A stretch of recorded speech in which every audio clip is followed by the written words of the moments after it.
കൊള്ളക്കാർ petrol pump ആക്രമിച്ചിരിക്കുന്നു. മുഴുവൻ ആൾക്കാരെയും ബന്ദികളാക്കി ഒരു റൂമിൽ അടച്ചിരിക്കുകയാണ്. പെട്രോൾ പമ്പ് അവർ കീഴടക്കിയിരിക്കുകയാണ്. ഡിറ്റക്റ്റീവ് സൊസൈറ്റിയിൽ ഈ വാർത്തയെത്തി. അവർ പെട്ടെന്ന് തന്നെ മെഹുലിനെ വിവരമറിയിക്കുന്നു.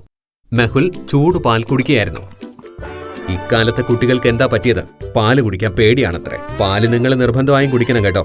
പാല് കുടിച്ച ശേഷം മെഹുൽ തന്റെ ബെഡ്റൂമിലേക്ക് പോകുന്നു. പെട്ടെന്ന് മെഹുലിനൊരു കോൾ വരുന്നു. നഗരത്തിന് പുറത്ത് ഒരു പെട്രോൾ പമ്പ് കൊള്ളക്കാർ കീഴടക്കിയെന്ന് മെഹുലിനോട് പറയുന്നു. മെഹുൽ പെട്ടെന്ന് തന്റെ കാറും എടുത്ത് നഗരത്തിന് പുറത്തേക്ക് പോകുന്നു. നഗരത്തിന് പുറത്ത് 3 പെട്രോൾ പമ്പ് പണിതിട്ടുണ്ട്. മെഹുൽ ഓരോ പെട്രോൾ പമ്പിലും പോയി തന്റെ കാറിൽ ഓരോ ലിറ്റർ പെട്രോൾ വീതം അടിക്കുന്നു. എന്നിട്ട് സൂക്ഷ്മമായി പരിശോധിക്കുന്നു ഏത് പെട്രോൾ പമ്പിലാണ് കൊള്ളക്കാർ ഉള്ളതെന്ന്. ലോജിക്കൽ ആർമി, നിങ്ങൾക്ക് പറയുവാൻ സാധിക്കുമോ ഏത് പെട്രോൾ പമ്പാണ് കൊള്ളക്കാർ കീഴടക്കിയതെന്ന്?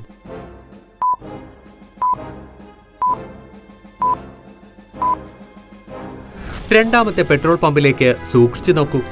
പെട്രോൾ അടിക്കുന്ന ആളുടെ കയ്യിൽ സിഗരറ്റും തീപ്പെട്ടിയുമുണ്ട്. ഒരു പെട്രോൾ പമ്പിലും സ്മോക്ക് ചെയ്യുവാൻ അനുവദിക്കുകയില്ല. കാരണം പെട്രോൾ പമ്പിൽ തീ പിടിക്കുവാൻ സാധ്യതയുണ്ട്. വലിയ അപകടമുണ്ടാകുവാൻ അത് മതി. പെട്രോൾ ഒഴിച്ചു തന്ന ആളുടെ കയ്യിൽ സിഗരറ്റും തീപ്പെട്ടിയുമുണ്ട്. അതിനർത്ഥം അയാൾ പമ്പ് ജീവനക്കാരനല്ല, കൊള്ളക്കാരൻ വേഷം മാറിയെത്തിയതാണ്. മെഹുൽ പെട്രോൾ പമ്പിന്റെ ഉള്ളിലേക്ക് നോക്കുമ്പോൾ കുറെ അധികം ആളുകളെ കാണുന്നു. Interesting, very very interesting. Petrol പമ്പിന്റെ ഓഫീസിനുള്ളിൽ രാത്രിയിൽ ഇത്രയും അധികം ആളുകൾ എന്ത് ചെയ്യുകയാണ്? ഉറപ്പായും കൊള്ളക്കാർ തന്നെ. പെട്ടെന്ന് തന്നെ പോലീസിന്റെ സഹായം തേടണം. മെഹുൽ പെട്രോൾ പമ്പിൽ നിന്ന് കുറച്ചു മാറി ഇരുട്ടിൽ കാർ പാർക്ക് ചെയ്യുന്നു. എന്നിട്ട് പോലീസിന് കോൾ ചെയ്യുന്നു. ഇൻസ്പെക്ടർ, ഒന്നല്ല, ഇവിടെ ഒരുപാട് കൊള്ളക്കാരുണ്ട്. മുഴുവൻ പോലീസ് ഫോഴ്സുമായി ഉടനെ എത്തണം. മെഹുൽ കോൾ കട്ട് ചെയ്തതും പെട്രോൾ പമ്പിൽ നിന്ന് വലിയൊരു പൊട്ടിത്തെറി കേൾക്കുന്നു. പെട്രോൾ പമ്പ് മുഴുവനും കത്തുകയാണ്. അല്പനേരം കഴിഞ്ഞ് അവിടെ പോലീസ് എത്തുന്നു. മെഹുൽ, ആ കൊള്ളക്കാർ പെട്രോൾ പമ്പ് തകർത്തിരിക്കുന്നു. എല്ലാവരും കൊല്ലപ്പെട്ടെന്നാ കരുതുന്നത്. മെഹുൽ പോലീസുകാരോടൊപ്പം തീ അണയ്ക്കുവാൻ ശ്രമിക്കുന്നു. കുറച്ചു കഴിഞ്ഞ് തീ അണയുന്നു. പക്ഷേ അവിടെ നിന്ന് 3 ഡെഡ് ബോഡി മാത്രമേ കിട്ടുന്നുള്ളൂ. ഇവർ കൊള്ളക്കാരല്ല, തീവ്രവാദികളാണ്. മനഃപൂർവ്വം ഇവർ പെട്രോൾ പമ്പ് തകർത്തതാണ്. ലോജിക്കൽ ആർമി, നിങ്ങൾക്ക് പറയാമോ അവർ തീവ്രവാദികളാണെന്ന് മെഹുലിന് എന്തുകൊണ്ടാകാം തോന്നിയതെന്ന്? ചിന്തിക്കൂ.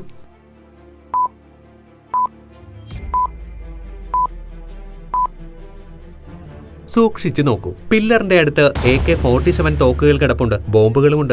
AK-47 ബോംബുകളും ഒന്നുകിൽ തീവ്രവാദികളുടെ കയ്യിൽ അല്ലെങ്കിൽ പട്ടാളക്കാരുടെ കയ്യിലാകും ഉണ്ടാവുക. മെഹുൽ അവിടെയെല്ലാം പരിശോധിക്കുന്നു. പക്ഷേ ഒന്നും തന്നെ കണ്ടെത്തുവാനാകുന്നില്ല. മെഹുൽ പെട്ടെന്ന് നഗരത്തിലെ പോലീസുകാരെ വിവരമറിയിക്കുന്നു.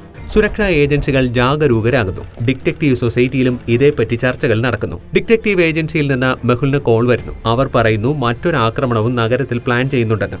ഇൻസ്പെക്ടർ, നഗരത്തിലെ മുക്കും മൂലയും അരിച്ചു പെറുക്കണം. തീവ്രവാദികൾ രക്ഷപ്പെടാൻ പാടില്ല.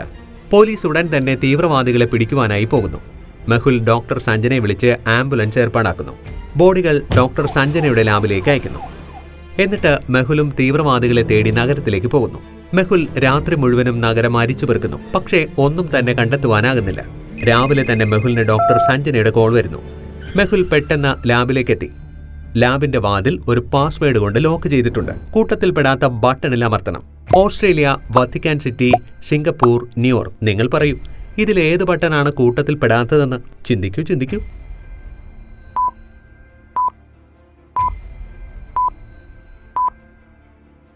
ഓസ്ട്രേലിയയും വത്തിക്കാൻ സിറ്റിയും സിംഗപ്പൂരും രാജ്യങ്ങളാണ്. പക്ഷേ ന്യൂയോർക്ക് ഒരു നഗരമാണ്. അതാണ് കൂട്ടത്തിൽപ്പെടാത്തത്. മെഹുൽ ന്യൂയോർക്കിൽ ക്ലിക്ക് ചെയ്തതും വാതിൽ തുറക്കുന്നു. ഡോക്ടർ സഞ്ജന മെഹുലിനോട് പറയുന്നു ഇവരുടെ മരണം സംഭവിച്ചത് തീ പിടിച്ചല്ല, കഴുത്ത് ഞെരിച്ചതിനാൽ സംഭവിച്ചതാണെന്ന്. Interesting, very very interesting. അതിനർത്ഥം അവർ ആദ്യം ഇവരെ കൊന്നു, എന്നിട്ട് പെട്രോൾ പമ്പ് തകർത്തു. മെഹുൽ, എന്റെ ബാഗിൽ കുറച്ച് കടലയും ആപ്പിളുമുണ്ട്. നീ ബ്രേക്ക്ഫാസ്റ്റ് കഴിക്ക്. നിന്റെ മുഖം കണ്ടാലറിയാം നീ രാത്രി ഉറങ്ങിയിട്ടില്ലെന്ന്. ഡോക്ടർ സഞ്ജന, നഗരത്തിൽ തീവ്രവാദികൾ എത്തിയിരിക്കുന്നു. പിന്നെ എനിക്ക് എങ്ങനെ ഉറക്കം വരും? മെഹുൽ ആപ്പിൾ കഴിക്കുവാൻ തുടങ്ങും. അപ്പോൾ TP നഗർ പോലീസ് സ്റ്റേഷനിൽ നിന്നും മെഹുലിന് കോൾ വരുന്നു. സർ, ഒന്ന് പെട്ടെന്ന് വരൂ, ഞങ്ങളിവിടെ 3 പേരെ പിടിച്ചിട്ടുണ്ട്. മെഹുൽ ആപ്പിൾ കഴിച്ചുകൊണ്ട് തന്നെ തന്റെ കാറിൽ TP നഗർ പോലീസ് സ്റ്റേഷനിലേക്ക് എത്തുന്നു. ഈ 3 പേരെ അവർക്ക് സംശയമുണ്ടെന്ന് അവിടുത്തെ പോലീസ് പറയുന്നു. മെഹുൽ 3 പേരെയും ചോദ്യം ചെയ്യുന്നു. ആദ്യത്തെ ആൾ പറയുന്നു, സർ, ഞാൻ രാത്രി മുഴുവനും വീട്ടിൽ കിടന്നുറങ്ങുകയായിരുന്നു. എനിക്ക് ആ തീവ്രവാദികളെ കുറിച്ച് ഒന്നും അറിയില്ല. രണ്ടാമൻ പറയുന്നു, സർ, എനിക്ക് രാത്രി ഉറക്കം വന്നില്ല. അതുകൊണ്ട് ഞാൻ പാർക്കിൽ പോയി.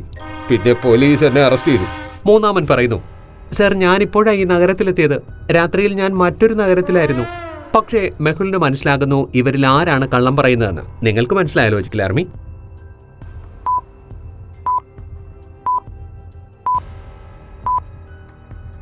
ആദ്യത്തെ ആളെ സൂക്ഷിച്ചു നോക്കൂ. അയാളുടെ കയ്യിലും കഴുത്തിലും പൊള്ളിയ പാടുകളുണ്ട്. ഇതിനർത്ഥം അയാൾ രാത്രിയിൽ പെട്രോൾ പമ്പിലായിരുന്നുവെന്നാണ്. അതുകൊണ്ടാണ് അയാളുടെ ശരീരത്തിൽ പൊള്ളിയ പാടുകൾ. മെഹുൽ അയാളെ പിടികൂടുന്നു. എന്നിട്ട് ചോദ്യം ചെയ്യുന്നു. അപ്പോൾ അയാൾ പറയുന്നു, സർ, തീവ്രവാദികൾ എന്നെ തോക്കു ചൂണ്ടിയാ പിടിച്ചത്. പെട്രോൾ പമ്പിൽ തീയിട്ട ശേഷം തീവ്രവാദികൾ എന്നെ കൊല്ലാൻ നോക്കി. പക്ഷെ ഞാൻ ഒരു വിധത്തിൽ ആ തീയിൽ നിന്ന് രക്ഷപ്പെട്ടു. അങ്ങനെയാ എന്റെ കയ്യിലും കഴുത്തിലും പൊള്ളിയ പാട് വന്നത്. ദയവായി എന്നെ വിശ്വസിക്കൂ സർ. ആ തീവ്രവാദികൾ 3 പേരെ കൊന്നു. ഞാൻ അവരെ വെറുതെ വിടില്ല. പെട്ടെന്ന് മെഹുലിന്റെ ഫോണിലേക്ക് ഒരു കോൾ വരുന്നു. ഒരു റെസ്റ്റോറന്റിന്റെ അകത്ത് കുറച്ചു പേർ കടന്നിരിക്കുന്നു. അവരുടെ കയ്യിൽ തോക്കുകളുണ്ടെന്ന്. ഇതാ തീവ്രവാദികളായിരിക്കും. ഇൻസ്പെക്ടർ, നമുക്കുടൻ പോകണം. അവരെ ഇപ്പോ തന്നെ പിടിക്കണം. മെഹുലും മുഴുവൻ പോലീസ് ഫോഴ്സും അവിടേക്ക് എത്തുന്നു. മെഹുൽ റെസ്റ്റോറന്റിന്റെ അകത്തേക്ക് നോക്കുന്നു. അവിടെ ആലിയയുമുണ്ട്. ഈ ആലിയയും തീവ്രവാദികളും തമ്മിൽ നല്ല ബന്ധമാണ്. എല്ലാ പ്രാവശ്യവും കൃത്യമായി തന്നെ അവരുടെ കയ്യിൽ പോയി പെടുന്നു. ബിഗ് ഡാഡിയെ വിട്ടേക്ക്, അല്ലെങ്കിൽ ഞങ്ങൾ ഈ റെസ്റ്റോറന്റ് തകർക്കും. ലോകത്തിലെ ഏറ്റവും സുരക്ഷിതമായ ജയിലിലാണ് ബിഗ് ഡാഡി ഇപ്പോൾ. അതറിയാവുന്നത് എനിക്കും ഡിറ്റക്റ്റീവ് സൊസൈറ്റിയുടെ ചീഫിനും മാത്രമാണ്. മെഹുലിന് അപ്പോൾ അസ്ലത്തിന്റെ കോൾ വരുന്നു. മെഹുൽ, എനിക്ക് കിട്ടിയ വിവരം അനുസരിച്ച് 2 തീവ്രവാദികൾ മുംബൈയിലേക്ക് കടന്നിട്ടുണ്ട്. Interesting, very very interesting. Mehul restaurant സൂക്ഷ്മമായി പരിശോധിക്കുന്നു. അവിടെ 2 തീവ്രവാദികളെ കാണുന്നുണ്ട്. എങ്ങനെയെങ്കിലും അകത്ത് കടക്കണം. മെഹുൽ റെസ്റ്റോറന്റ് നന്നായി നോക്കുന്നു. അകത്ത് കടക്കുവാനുള്ള ഒരു മാർഗം കാണുന്നു. മെഹുൽ ട്രക്കിന് പിന്നിലൂടെ ഒളിച്ച് ജനലിന്റെ അരികിലെത്തുന്നു. എന്നിട്ട് തന്റെ വാച്ചിന്റെ റിഫ്ലക്ഷൻ ആലിയയ്ക്ക് നേരെ അടിച്ചു. ആലിയ മെഹുലിനെ കാണുന്നു. ലോഹവും ടിന്നും പ്ലാസ്റ്റിക്. Mehul sir, fantastic. അപ്പോൾ മെഹുൽ ആലിയോട് ചില ആംഗ്യങ്ങൾ കാണിക്കുന്നു. ആലിയയ്ക്ക് കാര്യം മനസ്സിലായി. മെഹുൽ തോക്കെടുത്ത് ആദ്യത്തെ ആളെ വെടിവെക്കുന്നു. അതേസമയം ആലിയ ഒറ്റ ചാട്ടത്തിന് രണ്ടാമന്റെ തോക്ക് ചവിട്ടിത്തെറിപ്പിക്കുന്നു. അയാളുടെ തോക്ക് താഴെ പോയി വീഴുന്നു. ആലിയ അയാളെ പിടികൂടുന്നു. മെഹുൽ പോലീസിന് സിഗ്നൽ നൽകി. മുഴുവൻ പോലീസ് ഫോഴ്സും അകത്തേക്ക് വന്ന് 2 പേരെയും അറസ്റ്റ് ചെയ്യുന്നു. ഇനിയും ഇത്തരം ആക്രമണങ്ങൾ മുംബൈയിൽ തുടരും. ഇവർ എങ്ങനെയും ആ ബിഗ് ഡാഡിയെ മോചിപ്പിക്കുവാൻ ശ്രമിക്കും. എങ്ങനെയായിരിക്കും തീവ്രവാദികൾ ബിഗ് ഡാഡിയെ മോചിപ്പിക്കുക? കാണാം നമുക്ക് അടുത്ത എപ്പിസോഡിൽ.